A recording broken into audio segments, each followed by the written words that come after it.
Hello, friends. This week we're talking about Thomas Aquinas, the famous medieval theologian, and his views on God, nature, and grace. After Augustine, Thomas Aquinas is one of the most influential theologians in the West. Again, those are the churches that grow out of the Latin-speaking part of the Roman Empire that become the Catholic Church and eventually the Protestant churches. When we look at Aquinas, we're going to take him in two different ways. We're going to think about his doctrine of God and his soteriology, which is again the fancy name for his doctrine of salvation, or the question about right relationship with God. But first, a little bit on Thomas Aquinas himself. He lived from 1224 to 1274. He was born in Italy, educated at Monte Cassino, and he joined the Dominicans, the order of preachers. In Feldmeyer, you read about how during this part of the Middle Ages, there were new groups coming up that taught religious doctrine that was different from the Catholic Church.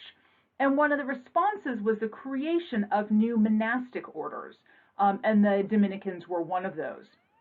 And then he spent much of his life teaching at the University of Paris. And primarily what Thomas is known for is a huge theology called the Summa Theologia, his summary of theology.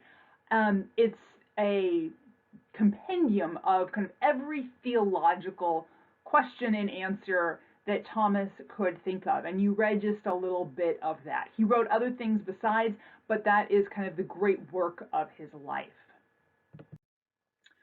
Again, a little bit more on this context for Thomas Aquinas. His context is monasticism.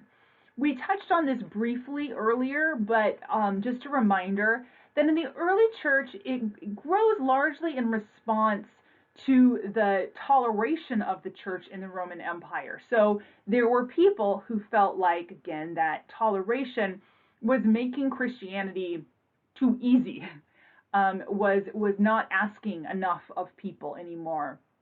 And so there were groups that developed where people could live in community, vowing usually obedience, poverty, and chastity, and they undertook what some people talked about as a white martyrdom. So not the blood red martyrdom of being killed for your faith, but the white martyrdom of surrendering for it or submitting to this discipline for it. Some monastics were solitary. Early on in monasticism, there were monastics who famously went out to the desert in Egypt and lived on top of pillars to pray and be alone. But the most common kind of monasticism always has been communal, people living in community together. One of the famous books that comes out of the very early Middle Ages is called The Rule of Saint Benedict, and it was literally the rules of a monastic order, how people living together were supposed to order their days and think about their work and what it meant to be under the authority of an abbot and all sorts of things like that. So these communal orders that lived together. Different types of monastics had different ways of organizing themselves and different functions. So when we move from into the Middle Ages, and again, Feldmeyer talks about how you move from a gift economy to a profit economy, you gain new opportunities for wealth and more chances for urbanization. That led to some new religious groups, primarily the Waldensians and the Cathars, that the church considered heretical. So new monastic orders that organized themselves in their own ways and had their own sense of mission rose up in order to counter some of what was going on in the Middle Ages. These were orders that decided that the monastic groups that already existed weren't quite meeting the new challenges of the era. So two of the most famous, the Franciscans, if you've heard of Saint Francis of Assisi, his order emphasized preaching and poverty. And then the Dominicans, the order that St. Thomas becomes a part of, emphasized preaching, scholarship, and poverty. So poverty, either way. But the Dominicans were really known as people who were going to take on the challenges of heresy and be scholars who would think through doctrine and then preach this doctrine in order to combat heresy. Finally, a little bit on St. Thomas Aquinas' 13th century world. So what's the context he's living in? Well, we're now after the division between Orthodox and Catholics. So the Greek-speaking churches, the Orthodox churches, and the Latin-speaking church, the Catholic Church had split. We're in the era of Muslim control of many previously Christian lands. So in the Middle East, North Africa, up into Spain.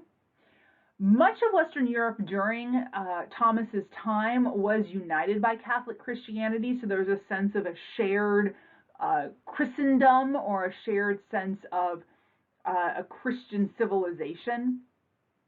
And he lived in the second of 2 centuries of relative peace and prosperity.